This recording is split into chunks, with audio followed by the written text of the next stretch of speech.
नमस्कार, मैं Gajendra Gajendra maths YouTube channel पर आप सभी का स्वागत करता हूं। बच्चों, आज हम Delhi police head constable ministerial जो एग्ज़ाम 10 अक्टूबर से शुरू हो चुका है, उस एग्ज़ाम के मैथ्स के क्वेश्चंस का हम एनालिसिस करेंगे। जो अभी 10 अक्टूबर से 15 अक्टूबर के बीच में सभी शिफ्ट्स में एग्ज़ाम जो पूछे गए हैं, क्वेश्चंस जो आए हुए हैं, तो उनके बारे में हम देखेंगे और एक्सपेक्टेड क्वेश्चंस और क्या हो सकते हैं उससे रिलेटेड वो सभी सवाल हम आज की वीडियो में देखेंगे। जिन बच्चों का भी एग्जाम बचा हुआ है उनके लिए बहुत ज़्यादा फायदा हो सकता है अगर आप इस वीडियो को लास्ट तक देखते हैं। ठीक है, इस वीडियो में हमने बहुत अच्छे सवाल रखे हैं, एज इट इज रिलेट करते हैं आपके एग्जाम को।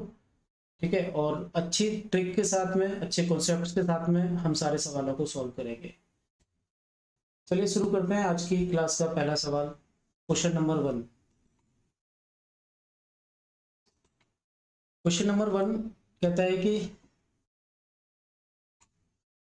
निम्नलिखित संख्याओं में से वह संख्या ज्ञात कीजिए जो 42 से पूर्णतः विभाजित है।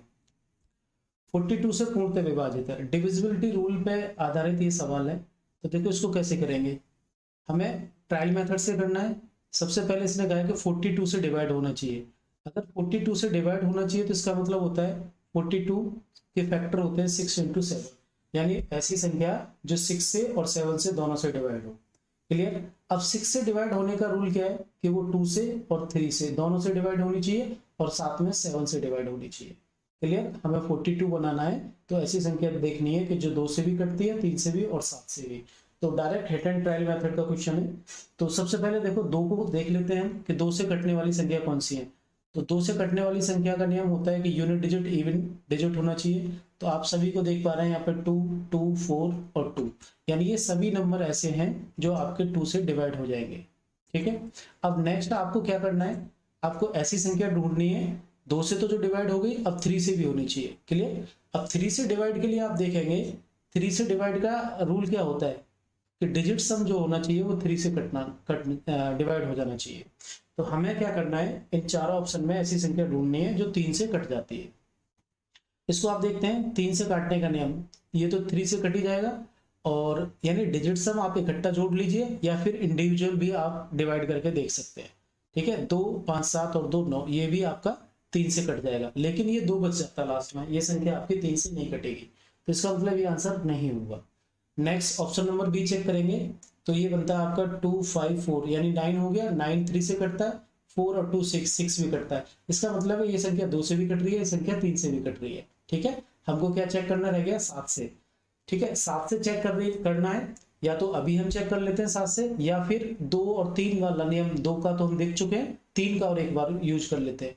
3 से हम इसको देखते हैं कि 2, 5, 7 और 2, 9, ये कट जा रहा है, लेकिन ये संख्या आपकी नहीं कट रही है। ठीक है, तो इसका मतलब क्या है कि ये भी हमारा आंसर नहीं हो सकता। ऑप्शन नंबर डी देखेंगे तो ऑप्शन नंबर डी में ये आपका 2, 5, 7 और 2, 9 और 9 और 3, ये भी आपका 3 से कट जाएगा। क्लियर। हमारे पास 2 ऑप्शन बचते हैं, option number B and option number D. अब मुझे 7 से चेक करना है। आप 7 से चेक कीजिए ये संख्या कटती है क्या। 7 से आप काटेंगे तो 7 या 21, 4 बचेगा, 7 छक्के 42 और 0 लगाएंगे, 7 छक्के 42, यानी option number B is the right answer. ऐसे सवालों में सिर्फ आपको यही देखना है कि अगर हमें किसी बड़ी नंबर से काटना है तो आप इसके कोप्राइम फैक्टर देख लीजिए। ठीक है, तो ये 2, 3 और 7 ये फैक्टर बनते हैं, और इससे आप डिवाइड करके देख लेंगे, जो संख्या पूरी कट जाती है वही हमारा सही आंसर है। चलिए देखते हैं क्वेश्चन नंबर 2। क्वेश्चन नंबर 2 इसमें कहता है, ये परसेंटेज का क्वेश्चन है, बहुत अच्छा सवाल है। एक विद्यार्थी ने एक संख्या को 5/3 के बजाय 3/5 से गुणा किया, तो बताइए गणना में कितने परसेंट की त्रुटि हुई है, यानी उसकी जो कैलकुलेशन है उसमें कितने परसेंट का एरर हुआ। देखिए इसमें x मानने की जरूरत नहीं है, बहुत सारे बच्चे से x मान के करते हैं। मान लो कि कोई भी संख्या रही होगी, करना क्या था, उसे 5/3 से मल्टीप्लाई करना था, लेकिन उसने क्या कर दिया, उस संख्या में 3/5 से मल्टीप्लाई कर दिया। क्लियर। अब वो संख्या क्या है, संख्या गिवन नहीं है, x मानने की जरूरत नहीं है। आप क्या करेंगे, ये 3 और 5 इनका एलसीएम आप देखो, एलसीएम होता है 15। ठीक है, तो मैंने मान लिया, लेट कर लिया कि वो संख्या मेरी 15 है। बहुत प्यार से समझना है आपको इस सवाल, वो संख्या 15 है। अब वो कहता है कि उसको करना क्या था, मल्टीप्लाई करना था 5/3 से। अब मैं कहता हूँ 15 में अगर वो 5/3 से मल्टीप्लाई करता तो क्या बनना चाहिए था, 5 × 5 यानी 25 आना चाहिए, लेकिन उसने गलती से इस 15 में 3/5 से मल्टीप्लाई किया है। तो 3/5 से मल्टीप्लाई किया है तो कितना आया, 9। मतलब उसका जो रिजल्ट आना चाहिए वो 25 आना चाहिए, लेकिन क्या है, 9। तो अब उसने कहा कि कितने परसेंट इसमें एरर हो गया। तो आप क्या करेंगे, 25 की जगह 9 आया है तो आप इसको डिफरेंस करेंगे, यानी माइनस कितना, 25 में से 9 घटा देंगे 16। 16 का ये अंतर है कितने से, ओरिजिनल कितना होना चाहिए था 25, परसेंटेज बनाते तो इंटू कर देते 100। क्लियर। तो आप इसको सॉल्व करेंगे, 25 चौके 100 और 16 चौके 64, यानी 64% का इसमें एरर है। Option number A is the right answer. उम्मीद करता हूं सभी को ये अच्छे से समझ आया होगा। अगर आप x मानते हैं तब भी ऐसे ही आंसर आएगा, लेकिन x मान के फालतू की कैलकुलेशन बढ़ाने में कोई ज्ञान नहीं है, ठीक है। सबसे अच्छा तरीका यही है कि जो भी हर होते हैं, डिनोमिनेटर होते हैं, उनका एलसीएम बनाइए और एलसीएम को ही ओरिजिनल संख्या मान लीजिए। फिर जो बात कही है उसी के अकॉर्डिंग आप इसे ऑपरेट कर देंगे तो इजीली आपको आंसर मिल जाएगा। नेक्स्ट देखते हैं क्वेश्चन नंबर 3। आज की क्लास का क्वेश्चन नंबर 3 बहुत अच्छा सवाल है ये। कहता है कि एक त्रिभुज एबीसी में 3 भुजाएं दे रखी हैं, तीनों का मान अलग अलग है, 5, 7 और 3। तो बताइए कोण बी का मान क्या होगा। ठीक है, ऐसे क्वेश्चन थोड़े से आपको परेशानी में डाल सकते हैं अगर आप पहले सॉल्व नहीं करके जाते। ठीक है, एग्जाम में आया ऐसा सवाल और आपने पहले नहीं किया तो दिक्कत हो सकती है। देखो ऐसे सवाल में हम क्या करेंगे, किसी एंगल के बारे में कोई भी जानकारी नहीं दे रखी है, आपसे बताया गया है कि ये एंगल ट्रायंगल है आपके पास ए बी और सी। कहता है कि ए 5 सेंटीमीटर है, ए के सामने मैंने इसको मान लेता हूँ ए इक्वल्स टू ये 5 है, ए की वैल्यू 5 है, और ये जो बी है इसकी वैल्यू 7 दे रखी है, और ये सी साइड है इसकी वैल्यू बेटा 3 दे रखी है। चलिए अब आपसे पूछ रहा है कि ये एंगल बी कितना होगा। जब भी आपसे इस तरीके से एंगल पूछा जाता है तीनों साइड देके, तो आप इसमें बेटा लगाएंगे कोसाइन रूल। ठीक है, क्या लगाएंगे, कोसाइन रूल। तो हमसे पूछा है कि बी बताइए, तो मैं क्या ले लूंगा यहाँ पर कॉस बी। कॉस बी ये फॉर्मूला आपको पहले से आना चाहिए। कॉस बी का फॉर्मूला क्या होगा इसमें, देखो हमें ये एंगल जो चाहिए, मैं आपको तरीका सिखाता हूँ कैसे याद रहेगा। एंगल ये चाहिए आपको बी, तो आप क्या करेंगे, इसके जो संगत भुजाएं सी और ए, यानी आप करेंगे a square plus C square minus B square, यानी सामने वाली साइड को माइनस करना है, अपॉन में 2 इंटू ए इंटू सी। ठीक है, ये आपका कॉस बी का फॉर्मूला यानी कोसाइन फॉर्मूला हो जाएगा। आप इसमें वैल्यू पुट कर दीजिए, आंसर आ जाएगा। क्लियर, एक बार सॉल्व कर लेते हैं इसे। तो ये आएगा आपका cos B equals to A square का मतलब है 5 का स्क्वायर यानी 25 हो जाएगा, प्लस सी स्क्वायर 3 का स्क्वायर 9 बनेगा, और 7 का स्क्वायर 49 बनेगा 49। अपॉन में आप वैल्यू रखेंगे 2 इंटू 3 इंटू 5। क्लियर, आप इसको आगे सॉल्व करेंगे तो ये बन जाएगा आपका, इधर ये 9 माइनस हो जाएगा तो ये बचेगा ऊपर बेटा 15 यानी माइनस का 15, ऊपर बचेगा माइनस का 15, और ये बन जाएगा आपका 30। ठीक है, आगे सॉल्व करते हैं तो माइनस का 1/2, यानी यहाँ से जो रिजल्ट मिल रहा है हमें cos b की वैल्यू मिल रही है माइनस का 1/2। अब आपको थोड़ी सी इनकी वैल्यू मालूम होनी चाहिए। cos माइनस 1/2 कब होता है, जब अगर cos की वैल्यू 120 होती है, नेगेटिव में जा रहा है, 60 पे cos 60 का मान 1/2 होता है, 90 पे क्या बन जाता है, ये 0 बन जाता है, और 120 पे आके माइनस 1/2 बन जाता है। तो आपने देखा ये cos b की वैल्यू कितनी आ रही है, cos 120, यानी जो b एंगल है ये किसके बराबर होना चाहिए, 120 के बराबर। तो option number B is the right answer. उम्मीद करता हूँ ये सभी को समझ में आया होगा। आपको ये फॉर्मूले जरूर पता होने चाहिए एग्जाम से पहले। जैसे मैंने cos b लिखा, अगर मान लो cos a निकालना होता तो cos a के लिए हम क्या करते, a का मतलब है कि अब जो घटाना है हमें ऊपर, यहाँ पे हमने cos b निकाला है तो b माइनस किया है, इसका मतलब हो जाएगा cos a के लिए बी स्क्वायर प्लस सी स्क्वायर माइनस ए स्क्वायर अपॉन में 2bc। अगर आपको निकालना है बेटा cos c तो आप क्या करेंगे, a square plus b square minus c square upon में 2a इंटू बी। ठीक है, ये cos के फॉर्मूले कोसाइन रूल कहते हैं हम, ये आपको याद होना चाहिए। ठीक है, चलिए उम्मीद करता हूँ आपको समझ आ रहा होगा। ये सवाल थोड़ा सा फॉर्मूले बेस्ड क्वेश्चन था। ठीक है, तो फॉर्मूला आप पढ़ के जाएंगे। अगला सवाल है आपका क्वेश्चन नंबर 4। क्वेश्चन नंबर 4, इसमें ये एवरेज का क्वेश्चन है। आप ध्यान रखेंगे हर शिफ्ट में एवरेज का क्वेश्चन पूछा जा रहा है, ठीक है, एवरेज का क्वेश्चन हर शिफ्ट में पूछा जा रहा है, औसत का। तो इससे पहली वाली वीडियो में भी हमने काफी क्वेश्चन कराए हैं एवरेज के, और आज भी देखो इस सवाल को अच्छे तरीके से कैसे करते हैं। मल्टीप्लाई करके तो हर बच्चा करना जानता है, मैंने पहले भी आपसे डिस्कस किया है कि मल्टीप्लाई से क्वेश्चन को सॉल्व नहीं करना है। क्वेश्चन कहता है कि in a class the average weight of 39 student is 51 kg। 39 student है, टोटल स्टूडेंट कितने बेटा 39। 39 स्टूडेंट का जो एवरेज है, औसत है, वो 51 है, ठीक। अब कहता है कि if we include the weight of teacher, यदि हम एक शिक्षक का वजन इसमें शामिल कर लेते हैं, यानी एक टीचर को और ऐड कर देते हैं, तो औसत वजन में, औसत वजन जो है 51.2 हो जाता है। पूरी क्लास का स्टूडेंट के साथ जो औसत 51.2 kg हो जाता है। तो बताइए उस टीचर का वेट क्या है, उस टीचर का वेट क्या है, शिक्षक का वजन क्या है, ये सवाल पूछा है। तो अब इसको बनाने में आप मल्टीप्लाई करके टोटल निकाल सकते हैं। यहाँ पर ये एक ऐड हो जाता है, यानी 40 हो जाएंगे। अब पहले नंबर ऑफ स्टूडेंट 39 थे, एक टीचर को ऐड कर दिया तो 40 हो जाएंगे। आप 40 का मल्टीप्लाई इधर करेंगे, 39 का इधर करेंगे, माइनस करके आंसर बन जाएगा। लेकिन मैं ये बताना चाहता हूँ कि हमें मल्टीप्लाई वाली कैलकुलेशन क्यों करनी है, बिना उसके भी हम इसे सॉल्व कर सकते हैं। समझिए बात क्या है। कहता है कि अगर जब तक 39 स्टूडेंट थे तो उनका एवरेज कितना था 51।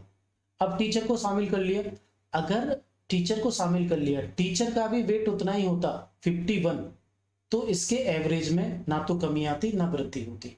बात समझना, मैंने कहा कि टीचर भी अगर 51 kg का होता तो जो औसत है वो उतना ही रहना चाहिए। लेकिन अब औसत बढ़ गया है टीचर के आने से, तो मैं ये कहूंगा कि टीचर का जो वजन है 51 से ज्यादा है।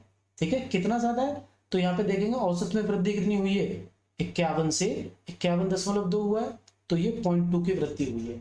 अब फाइनल नंबर ऑफ पर्सन कितने हो गए ग्रुप में 40, तो इसमें आप कर देंगे 40 से मल्टीप्लाई, यानी 0.2 kg हर कैंडिडेट पे बढ़ता है। तो टोटल कैंडिडेट अब कितने 40, तो कितना बढ़ जाएगा यहाँ पर, तो इसके मल्टीप्लाई करेंगे आप, ये आ जाएगा 8 kg, यानी 51 प्लस में 8 तो 59। टीचर का जो वेट है वो कितना हो जाएगा 59 kg हो जाएगा। Answer number option number C is the right answer. मुझे लगता है कि ये मेथड ज्यादा सही है। आप इसमें टोटल मल्टीप्लाई करेंगे, उससे अच्छा है अगर आप इस बात को समझ लेते हैं तो इसमें ज्यादा कैलकुलेशन नहीं बचती है, आपका समय बच सकता है। ठीक है, उम्मीद करता हूं समझ आ रहा होगा सभी को अच्छे से। चलिए अगला सवाल, क्वेश्चन नंबर 5। क्वेश्चन नंबर 5 कहता है कि यदि दो संख्याओं का योग 25 है और उनका गुणनखंड 144 है तो दोनों संख्याओं में अंतर क्या है। इस सवाल को करने के 2-3 तरीके हो सकते हैं। ठीक है, 2-3 तरीके कैसे कैसे। सबसे पहले मैं बताऊंगा कि सबसे छोटा तरीका हम क्या सोच सकते हैं इसका आंसर लाने के लिए। सवाल में बोला गया है कि दो संख्याएं हमारे पास, मान के चलो ये a और b, दोनों का जो सम है 25 है। फिर कहता है कि दोनों का गुणनफल 144 है। अगर आप इन संख्याओं को सोच पाते हैं कि a और b क्या है तो आप जल्दी से आंसर इसका कर सकते हैं।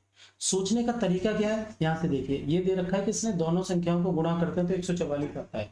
ठीक है, मुझे लगा कि 144 का मतलब है 12 × 12, इससे आसान तो है ही नहीं कुछ, 12 × 12 करेंगे 144 आ जाता है। लेकिन अगर मैं a को 12 मानता हूँ, b को 12 मानता हूँ, तो इनका सम करने पे कितना आ जाता है बेटा 24, लेकिन आना कितना चाहिए 25। इसका मतलब ये इसके फैक्टर नहीं है, यानी a और b ये नहीं है। तो अब कैसे करना है आपको, एक स्टेप और आगे बढ़ना है। आप इसको ब्रेक कीजिए, 3 × 4, नेक्स्ट कीजिए 12 को, तो ये भी आ जाएगा 3 × 4। ठीक है, तो मैंने क्या कर दिया यहाँ से 4 × 4 एक फैक्टर बना लिया, 3 × 3 एक फैक्टर बना लिया। तो अब आप देखेंगे कि दोनों संख्याएं कितनी बन गई। अगर हम इनका मल्टीप्लाई करते हैं 9 × 16 तो आंसर कितना आएगा बेटा 144। 16 में 144 और 16 और 9 को जोड़ता हूं मैं तो कितना आ जाएगा 25। इसका मतलब क्लियर हो गया, मेरी जो दोनों वैल्यू हैं, एक 16 और दूसरी कितनी है 9। दोनों संख्या मुझे पता लगी, कंडीशन सेटिस्फाई हो पा रही है। तो आपसे पूछा इन दोनों का डिफरेंस कितना है, तो डिफरेंस कितना है बेटा इनका 7।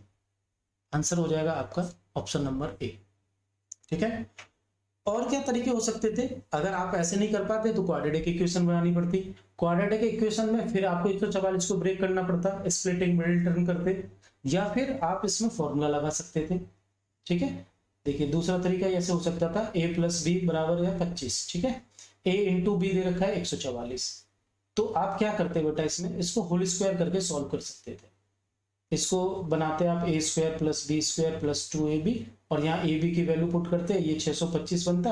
फिर आप इसको a माइनस बी के होल स्क्वायर में लेके जाते। आप ऐसे ट्राई करेंगे तो ये आंसर आ जाएगा, लेकिन ये आंसर थोड़ा सा समय लेगा।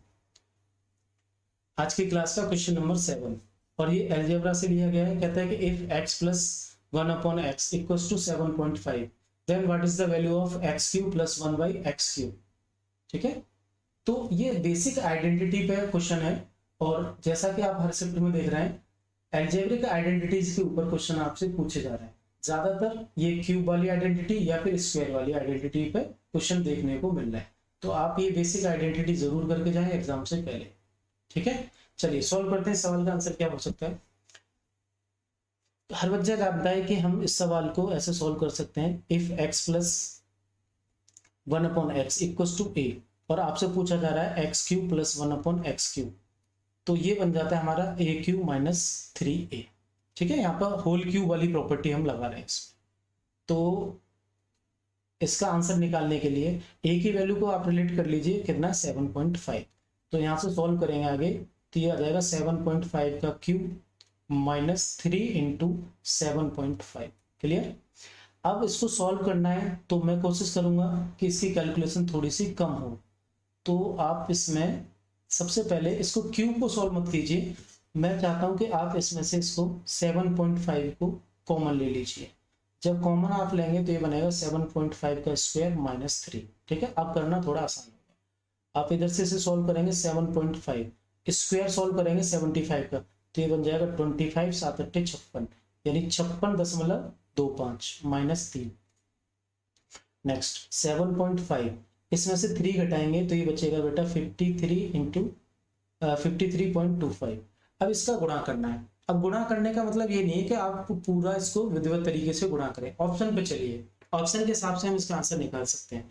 53.25 में हमें मल्टीप्लाई करना 7.5।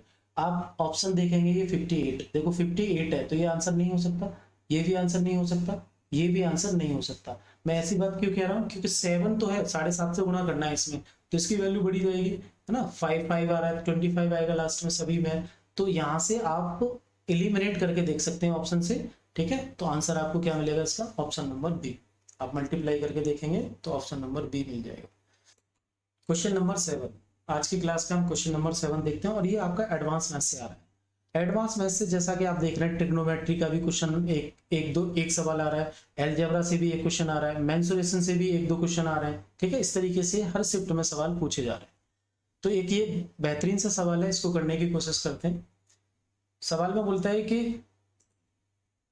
2 parallel chords are drawn in a circle of diameter 10 opposite to the center. The length of a chord is 8 meter and the distance between the 2 chords is 6 meter. Find the length of the second chord. सवाल में कहता है कि 10 metre वाला व्यास वाला एक वृत्त है, एक सर्कल है, ठीक है, जिसका डायमीटर 10 है, तो रेडियस कितनी हो जाएगी बेटा 5। अब इसमें सेंटर के, केंद्र के दोनों ओर 2 जीवाएं खींची गई हैं, यानी 2 कोड खींची गई हैं इस तरीके से। मान के चलिए ए बी कोड है और दूसरी क्या है, सी डी कोड है। ठीक, अब कहता है कि एक कोड की लंबाई 8 मीटर है। मान लिया कि ए बी जो है पूरा, ये ए बी 8 मीटर का है, और दोनों जीवाओं के बीच की दूरी 6 मीटर है। यानी अगर आप यहाँ से इसको सेंटर से होते हुए ऐसे जाएंगे तो ये जो डिस्टेंस है ये कितनी है बेटा, ये 6 मीटर बताइए। तो दूसरी जीवा की लंबाई बताइए। अब आपको क्या करना है, इसकी थोड़ी सी बेसिक प्रॉपर्टी पता होनी चाहिए। वो प्रॉपर्टी क्या है, मैंने कहा कि ये सेंटर है इसका, ये क्या है, केंद्र है ओ। ओ से अगर मैं बी तक मिलाता हूं तो ये इसकी रेडियस बन जाएगी, और रेडियस बेटा कितनी है, ये 5 है। क्लियर। जब हम सेंटर से किसी जीवा को मिलाते हैं तो सबसे पहली बात तो ये जीवा को बाइसेक्ट करती है, यानी 2 बराबर भागों में बांटती है, और 90 डिग्री पर बाइसेक्ट करती है, तो यानी ये 90 डिग्री बनेगा। क्लियर, ये 90 डिग्री बन जाएगा, और ये 4 मीटर इधर हो जाएगा और 4 मीटर इधर आ जाएगा। यानी ये प्रॉपर्टी है कि जब हम केंद्र से, सेंटर से किसी जीवा को मिलाते हैं तो वो जीवा क्या होती है, परपेंडिकुलर बाइसेक्ट हो जाती है। तो 4 8 थी तो 4 4 इधर हो जाएगी, 90 डिग्री पे ये मिल जाएगा। अब मुझे क्या करना है कि मैं डायरेक्ट इसमें राइट एंगल ट्रायंगल की प्रॉपर्टी लगा के इसकी वैल्यू निकाल सकता हूँ इधर। अगर ये 4 है, ये हाइपोटेनियस 5 है, तो ये कितना हो जाएगा 3, क्योंकि राइट एंगल ट्रायंगल में आप देखेंगे 3 4 5 की ट्रिपलेट का यूज किया जाता है। जब अगर हाइपोटेनियस 5 है, ये बेस इसका 4 है, तो ये कितना हो जाएगा 3। क्लियर? इतनी बात समझ में आई होगी सभी को। अगर ये 3 हो जाता है तो मैं कहूंगा ये पूरी दूरी कितनी थी 6, इसका मतलब ये नीचे भी 3 हो जाएगा। अब आपसे पूछ रहा है कि सेकंड कोड निकालनी है आपको, सेकंड जीवा। ये रेडियस जो है 5 है, यानी फिर से हाइपोटेनियस 5 हो गया, ये 3 हो गया, और यहाँ पर क्या बनना है 90 डिग्री। तो मैं देखूंगा कि 3 4 5 की प्रॉपर्टी लगानी है, तो यानी ये 4 सेंटीमीटर, तो इधर भी 4 सेंटीमीटर। तो क्लियरली हमें पता लग जाता है जो सेकंड जीवा है CD, उसकी भी लंबाई कितनी होगी 8 मीटर। ठीक है, इसमें आपको यही बात ध्यान रखनी है कि जब हम सेंटर से जीवा को मिलाते हैं तो ये 90 डिग्री पर इसे बाइसेक्ट कर देता है। तो दोनों तरफ मैंने पाइथागोरस का यूज करके इसकी वैल्यू फाइंड कर ली। Option number d is the right answer. कुछ बेसिक प्रॉपर्टी आपको पढ़ के जानी पड़ेगी। ठीक है, ऐसे क्वेश्चन आ सकता है, अभी आया नहीं है ये, ऐसा क्वेश्चन पूछा जा सकता है।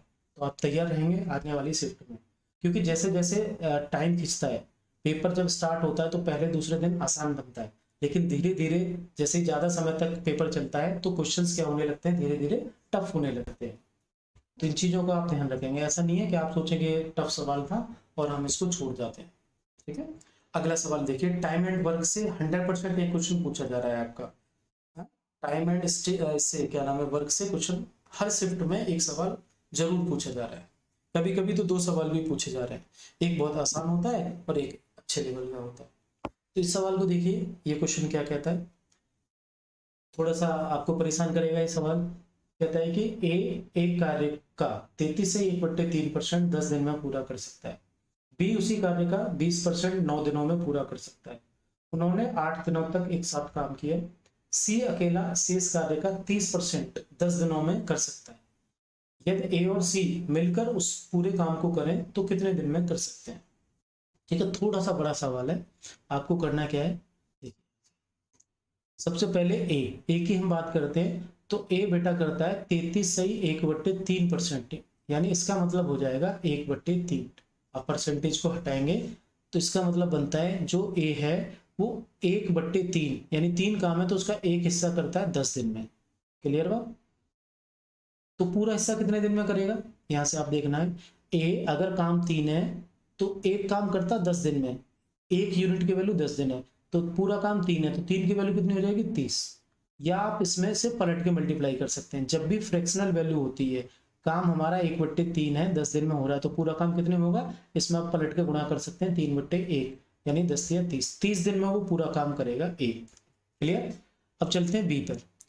बी पूरे काम का 20%, 20% को अगर आप फ्रैक्शन में बनाएंगे तो बेटा बनेगा 1/5, यानी बी 1/5 काम करने में समय लेता है 9 दिन का। फिर से वही मतलब है कि एक काम कर रहा है 9 दिन में, पूरा काम 5, तो कितने में कर देगा 9 पंजे 45, पलट के आप गुणा कर लीजिए, 45 दिन में बी पूरा काम कर सकता है। अब क्या हुआ, इन दोनों ने मिलकर काम शुरू कर दिया और 8 दिन तक काम किया। सबसे पहले हम क्या बनाएंगे, अभी हम बनाएंगे कि टोटल काम कितना है, एलसीएम लेके इनका। जब आप एलसीएम लेंगे तो हो जाएगा 90, टोटल मान लिया काम 90 यूनिट। ए 30 दिन में करता है पूरा काम, तो ये 3 दिन में करेगा 90 काम को, और ये करेगा 2 दिन में।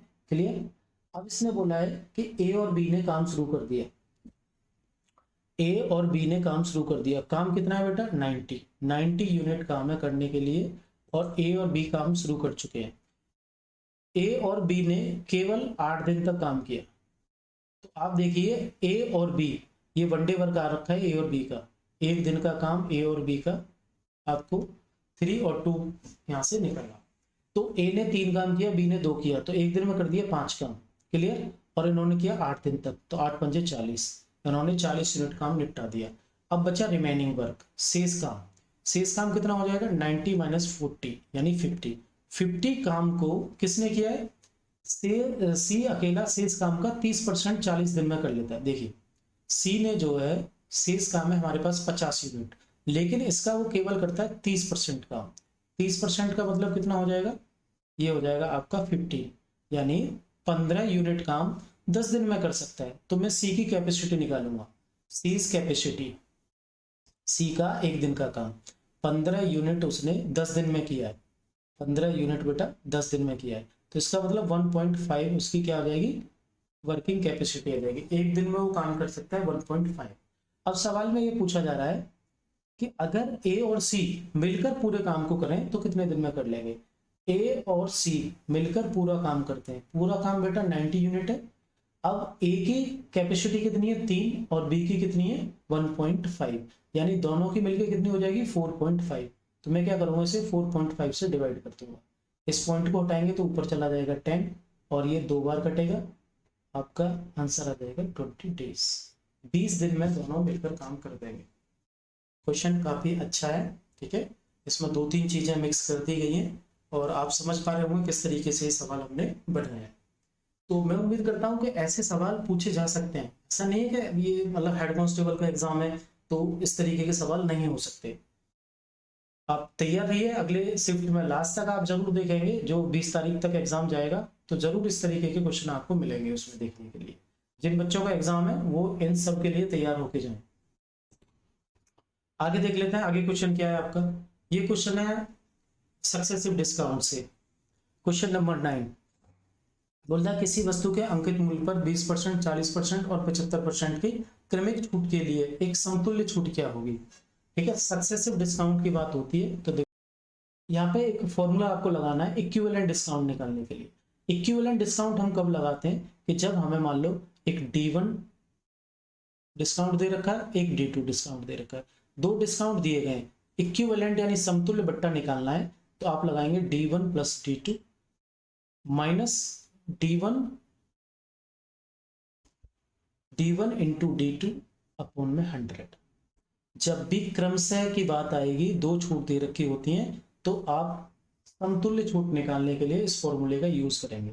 अब हमारे पास तो 3 छूट दे रखी हैं, पहली छूट 20% की, दूसरी छूट 40% की और तीसरी छूट कितनी है 75%। क्लियर। तो आप क्या करेंगे, पहले एक बार इन दोनों पे फॉर्मूला लगाएंगे, जब यहाँ से जो फाइनल वैल्यू निकलेगी उसको D1 मानेंगे और इसको D2 मानेंगे, फिर से यही फॉर्मूला आप यूज कर देंगे। क्लियर है बात। तो चलिए जब हम पहली बार D1 D2 इसको मान लेते हैं कि D1 हमारे पास 20 है और D2 कितना है 40, तो यहाँ से इन दोनों से जो इक्विवेलेंट बैलेंस डिस्काउंट आएगा वो आ जाएगा बेटा 20 प्लस 40 माइनस 20 इंटू 40 अपॉन में 100। तो आप ये देख पा रहे हैं ये बन जाएगा आपका 20 और 40 60 और 60 माइनस 8 यानी 52% यहाँ से इन दोनों का इक्विवेलेंट आया। अब आप क्या करेंगे, 52 के साथ आप कनेक्ट करेंगे 75 को, नेक्स्ट डिस्काउंट कितना 75, फिर से आप यही फॉर्मूला यूज करेंगे 52 प्लस 75 माइनस 52 इंटू 75 अपॉन में 100। इसको सॉल्व करेंगे तो आप ये 25 से 3 बार कटेगा, ये 4 बार कट जाएगा, 4 से 52 को काटेंगे 13, 13 थी 39, यानी इसको ऐड कर लीजिए, ये आ जाएगा 5 और 2 7 और ये 127, 7 और 5 12, 127 में से आपको 39 माइनस कर देना है तो ये आपका आंसर आ जाएगा बेटा 88, यानी 88% इसका क्या हो जाएगा समतुल्य बट्टा हो जाएगा। 3 क्रमिक छूट दे रखी थी, option number C is the right answer. चलिए जल्दी से देख लेते हैं, 1-2 सवाल हो रहे हैं इस वीडियो के। ये बहुत अच्छा सवाल है, अलजेब्रा से ही पूछा जा रहा है ये क्वेश्चन। कहता है कि इफ 8x अपॉन में x square minus 8x plus 1 equals to 1/14 then what is the value of x plus 1/x। आपसे पूछा है x प्लस 1/x की वैल्यू क्या होगी। सबसे पहले आप क्या करेंगे, ये सवाल दे रखा है 8x अपॉन में x square minus 8x plus 1 equals to 1/14, 1/14। मुझे लाना है x प्लस 1/x, ठीक है।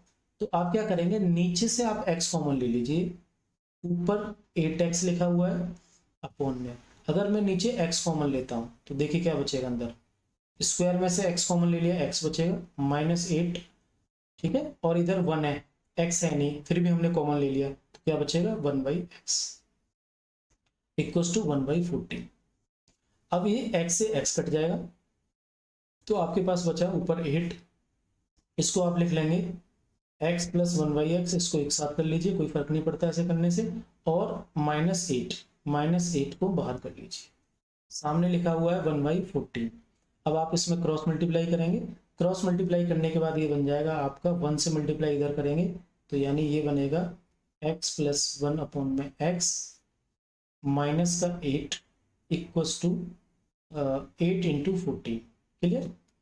अब मुझे क्या चाहिए था, केवल x + 1/x, तो ये -8 को मैं राइट हैंड साइड भेज दूंगा तो ये बन जाएगा 14 × 8 = 112 प्लस में 8, 112 में मैं 8 जोड़ दूंगा तो 120 इसका आंसर बन जाएगा, यानी option number B is the right answer. ठीक है, आपने देखा कितनी खूबसूरत तरीके से हमने इसको सॉल्व किया। कॉमन लेना था, फिर उसको फॉर्मेट में कन्वर्ट करना था x + 1/x में। ठीक है, इस तरीके के सवाल आपके एग्जाम में देखे जा सकते हैं। चलिए नेक्स्ट क्वेश्चन देखते हैं, इसका क्वेश्चन नंबर 11 और आगे क्वेश्चन नंबर 12। ठीक है, तो 2 क्वेश्चन और बचे हैं, फटाफट से इनको कर लेते हैं। क्वेश्चन नंबर 2, तो ये 11 जो है ये दे रखा है SI और CI के डिफरेंस पे बेस्ड 2 साल का अंतर दे रखा है। इसमें कह रहा है कि किसी मूलधन पर चक्रवर्ती ब्याज और साधारण ब्याज के बीच का अंतर 2 वर्षों में 1725 रुपए है और दोनों मामलों में ब्याज की दर 25% प्रति वर्ष है। यदि ब्याज की वार्षिक दर संयोजित होती हो तो मूलधन का पता कीजिए। देखो ऐसे सवालों में अगर 2 साल के लिए CI SI की बात की गई है, CI और SI का डिफरेंस दे रखा है 2 साल वाला, तो आप इसमें अगर आप फॉर्मूला याद कर सकते हैं तो सबसे बेस्ट है आप फॉर्मूले का यूज कीजिए। ठीक है, और वो फॉर्मूला क्या होगा, फॉर्मूला आप देखेंगे P = D ब्रैकेट में 100/R की पावर 2। अगर आप फॉर्मूला नहीं याद कर सकते हैं तब क्या करेंगे, जब भी मैं बताऊंगा, क्योंकि ज्यादा बड़ा फॉर्मूला नहीं है, आप इजीली से याद कर सकते हैं। नहीं भी याद होता है तो हम दूसरे तरीके से इसको सॉल्व करेंगे। आपसे पूछा प्रिंसिपल बताइए, तो डिफरेंस कितना है दोनों साल का, डी है डिफरेंस ही, यानी 1725 रुपए, 100/R कितना है आपका 25।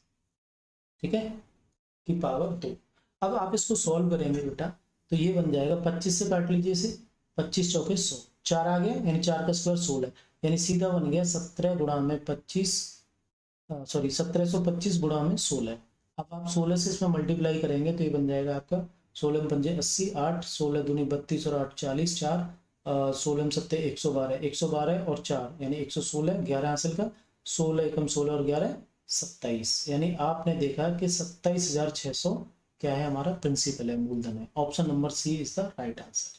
अगर आपको ये फॉर्मूला याद है तो इसमें बहुत जल्दी आप मतलब बहुत ज्यादा टाइम बचा सकते हैं। मान के चलिए आपको फॉर्मूला नहीं याद है तो आपको कैसे करना है, अब आपको ऐसे करना है। ये आप देखिए जब हम CI की और SI की बात करते हैं 2 साल के लिए बात है तो SI क्या होगा, एक साल में 25%, दूसरी साल में भी 25%। मैं कहूँगा SI जो 2 साल का कितना हो गया बेटा 25 25 50% हो गया। क्लियर। अब मुझे निकालना है CI 2 साल का कितना बनेगा, पहली साल के लिए 25 था, ठीक है, दूसरी साल के लिए 25 प्लस 25 पे भी क्या हो जाएगा 25%। इस बात को आपको समझना है। ठीक है, तो या तो आप ये फॉर्मूला लगा दीजिए x plus x square upon में 100, यानी ये 2x बन जाएगा, 2x plus x square upon में 100। और आप जब इन दोनों का डिफरेंस करेंगे तो देखिए 25 25 कितना हो गया 50%, इन दोनों का डिफरेंस कर रहा है तो ये तो कट जाएगा, एक्स्ट्रा जो मिला है आपको ये मिला है, यानी एक्स स्क्वायर अपॉन में 100। इसको आप सॉल्व करेंगे तो ये बनेगा 625, यानी 6.25। 6.25% क्या है दोनों की, SI और CI का अंतर है। इसकी वैल्यू आपको सवाल में दे रखी है 1725 रुपए। कितनी दे रखी है बेटा 1725। आपको चाहिए प्रिंसिपल, और प्रिंसिपल कितना होता है 100%। प्रिंसिपल कितना होता है 100%। आप इसको सॉल्व करेंगे 1725, 1% की वैल्यू निकालेंगे तो नीचे आ जाएगा 6.25 इंटू 100। अब आप इसको सॉल्व करेंगे, इस पॉइंट को हटाएंगे तो ऊपर एक 100 चला जाएगा। अब 25 से काटेंगे तो 25 पंजे 625, 25 चौके 100, फिर इसे 25 से काटेंगे तो ये 4 बार कट जाएगा। ठीक है, तो 4 चौके 16 और 16 का गुणा इसमें आ जाएगा, तो वापस आपकी यही कैलकुलेशन मिल जाएगी। यानी यहाँ से भी 1725 गुणा में 16 आ गया, जिसकी वैल्यू कितनी हो जाएगी 27,600। ठीक है, ये फॉर्मूला अगर आपको याद है तो आप इसे बहुत जल्दी कर सकते हैं। 2 साल के लिए और 3 साल के लिए आप डायरेक्ट फॉर्मूला इसका याद करके जाएं। ठीक है, एक क्वेश्चन जरूर बनता है CI और SI के डिफरेंस के ऊपर, आपको सॉल्व कर सकते हैं। क्वेश्चन कहता है कि triangle ABC is a right angle triangle at B, यानी एक त्रिभुज है एबीसी और उसमें एंगल बी 90 डिग्री है। देखिए कोई ट्रायंगल है एबीसी, बी पर 90 डिग्री है, मैंने मान लिया ये बी है, चलो ये मान लेते हैं ए है और ये सी पॉइंट है। एबीसी एक ट्रायंगल है जिसमें बी पर 90 डिग्री का कोण बनता है, 90 डिग्री का। अब बोलता है कि if tan a equals to 1/√3, tan a बराबर कितना 1/√3 है, तो आपको वैल्यू बतानी है sin a into cos c plus cos a into sine c. देखो अगर आपको ट्रिग्नोमेट्रिक फंक्शन की वैल्यू याद है, यानी sin 30, sin 60, cos 30, इन सब की वैल्यू अगर आप अच्छे से जानते हैं तो आप फिर इसको एंगल बना के कीजिए। देखो इसके एंगल कैसे बनाएंगे, दो तरीके से मैं सवाल को सॉल्व करूंगा, दोनों ही अपने आप में अच्छे तरीके हैं। जब इसने बोला है tan a बराबर 1/√3, तो आप अगर जानते हैं कि tan के फंक्शन में 1/√3 का मान होता है tan 30, कितना होता है बेटा tan 30, तो मैं कह सकता हूं कि a की वैल्यू कितनी है 30 डिग्री, यानी ये जो एंगल है ये कितना है 30 डिग्री। अगर ये 30 है तो ये कितना हो जाएगा 60 हो जाएगा, क्योंकि 180 होता है ट्रायंगल में। अब आपको क्या करना है, सीधी सीधी वैल्यू पुट करनी है। वैल्यू पुट कैसे करेंगे, जो आपसे पूछा जा रहा है, पूछा है sine a into cos c plus में cos a into sine c, ठीक है। तो यहाँ से आप ए बी सी की वैल्यू निकाल चुके हैं। सबसे पहले आपको रखना है साइन ए, तो साइन ए का मतलब हो जाएगा ए की वैल्यू कितनी है 30 डिग्री, साइन 30 इंटू कॉस सी कॉस 60 प्लस कॉस ए, तो ये हो जाएगा आपका cos 30 इंटू साइन सी यानी साइन 60, ठीक है। डायरेक्ट आपको वैल्यू पुट कर देनी है। साइन 30 का मान होता है 1/2 इंटू cos 60 होता है 1/2 प्लस cos 30 होता है आपका √3/2 और साइन 60 होता है बेटा √3/2। इसको आप सॉल्व करेंगे तो ये बन जाएगा 1/4 प्लस √3 इंटू √3 3 हो जाएगा 3/4। आगे ऐड करते हैं 1/4 3/4 यानी 4/4, जो कि आपका बन जाएगा 1। Option number d is the right answer. एक तरीका तो ये था कि हमने इसके बाकी एंगल जो एक 90 था और दूसरा 30 और 60 निकाल लिया, तो हमने सीधी वैल्यू पुट कर दी। मान के चलते हैं कि आपको ये चीजें नहीं मालूम है, साइन 60 और cos 30 की वैल्यू आप नहीं जानते हैं, तब इसको कैसे सॉल्व करेंगे। तो आपको क्या करना है कि ये जो tan a दे रखा है, tan a का मतलब एक्चुअल में होता है बेटा, अगर ये एंगल मैंने माना है इस तरीके से, देखिए ये अगर मैंने एंगल ए माना है और 90 बी पर है और ये सी है, तो इसको आप परपेंडिकुलर कहते हैं, इसको बेस कहेंगे इसके लिए, और इसको एच कहेंगे, हाइपोटेन्यूज कहेंगे। तो tan a बराबर होता है p अपॉन में b। tan a बराबर क्या होता है p अपॉन में b। तो मैं कहूंगा जो p की वैल्यू है वो कितनी है, p की वैल्यू है 1, ठीक है, और b की वैल्यू है √3, तो p की वैल्यू आ जाएगी 1 और b की वैल्यू आ जाएगी बेटा √3। अब h कितना आएगा, जब आप इसमें पाइथागोरस लगाएंगे तो h की वैल्यू आ जाएगी 2। एच स्क्वायर इक्वल टू क्या होता है पी स्क्वायर प्लस में बी स्क्वायर, आप इसे सॉल्व करेंगे तो ये 2 आ जाएगा, ठीक है।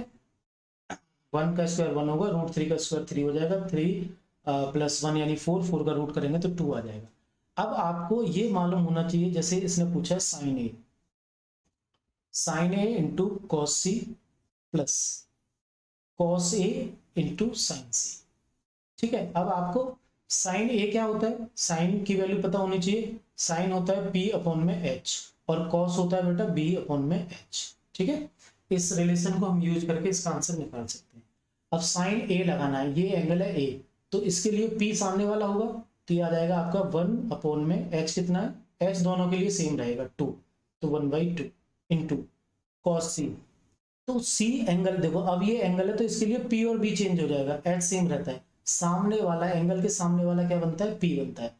तो अब यहाँ पर p कितना आ जाएगा बेटा, इसके लिए लगा रहे हैं कॉस के लिए, तो कॉस होता है b अपॉन में h, तो c के लिए सामने वाला p बन जाएगा और ये b बन जाएगा, तो यहाँ से आप लगाएंगे 1/2, क्लियर, प्लस कॉस a फिर से आ जाएगा b अपॉन में h, यानी अब a की बात कर रहे हैं तो b ये बन जाएगा √3 अपॉन में 2, और साइन c के लिए ये बन जाएगा आपका √3 अपॉन में 2। बस आपको यही ध्यान रखना है, यहाँ पर बच्चे थोड़े से कंफ्यूज हो जाते हैं जब ये एंगल बदल जाता है। तो आप यही याद रखें कि राइट एंगल ट्रायंगल में जो h होता है वो फिक्स है 90 वाला, बाकी हम एंगल के हिसाब से p और b को चेंज करते हैं, क्लियर। अब आगे से सॉल्व करेंगे तो आप 1/4 और ये पाएंगे 3/4, जो कि आप सॉल्व करके आंसर निकाल लेंगे 1। तो इसका ऑप्शन हो जाएगा डी। उम्मीद करता हूं मैं इस आज की क्लास में आपको ये सवाल काफ़ी अच्छे लगे होंगे और हमने अच्छे तरीके से सबको सॉल्व किया है। ठीक है, जो बच्चे एग्जाम अभी देने जा रहे हैं तो वो जरूर इस तरीके के सवालों को सॉल्व करके जाएं, क्योंकि धीरे धीरे क्वेश्चंस का लेवल बढ़ता है। एग्जाम जब ज़्यादा दिनों तक चलेगा तो आप देखेंगे कि लास्ट तक मतलब अच्छे लेवल के क्वेश्चन आपको देखने को मिलेंगे। अभी तक तो बहुत आसान सवाल आ रहे थे, लेकिन अब धीरे धीरे इनका लेवल बढ़ता जा रहा है। ठीक है, तो चलिए आज की क्लास में आपने बहुत कुछ नया सीखा होगा। उम्मीद करता हूँ आपको सभी को अच्छी वीडियो लगी होगी मेरी। आप जरूर मेरे चैनल को सब्सक्राइब कीजिए जिन बच्चों ने नहीं किया है, और जो भी आपके रिलेटिव हैं जो भी तैयारी कर रहे हैं तो आप उन तक जरूर पहुंचाएं। मैं इसी तरीके से और भी वीडियो लाता रहूँगा जिससे आपकी हेल्प होती रहे।